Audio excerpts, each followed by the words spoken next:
સારા global સંકેતોને કારણે બજારમાં રહ્યો ખરીદારીનો માહોલ. નિફ્ટીનું 25,200ના સ્તરને પાર ક્લોઝિંગ. બેંક નિફ્ટીમાં રહ્યો સૌથી વધારે 450 પોઈન્ટથી વધારેનો ઉછાળો. મિડકેપમાં પણ રિકવરી આવતા 5%ની તેજી સાથે ઇન્ડેક્સ બંધ.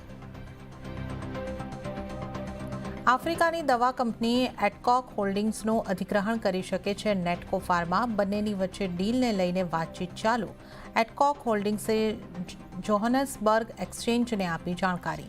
સીએનબીસી બજારના એક્સક્લુઝિવ સમાચાર.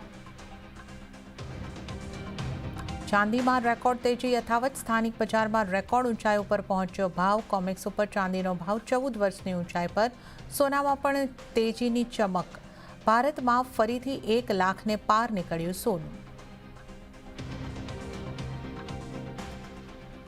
ઓપરેશન સિંદૂર પર સોમવારે લોકસભામાં થશે 16 કલાક ચર્ચા. આજે સતત બીજા દિવસે હોબાળા સાથે સભા સ્થગિત. આ તરફ ઉપરાષ્ટ્રપતિ માટે પ્રક્રિયા શરૂ. વડાપ્રધાન નરેન્દ્ર મોદી બ્રિટન અને માલદીવ જવા રવાના. બ્રિટનના પીએમની સાથે કરશે મુલાકાત. બંને દેશો વચ્ચે એફટીએ પર હસ્તાક્ષર થવાની સંભાવના.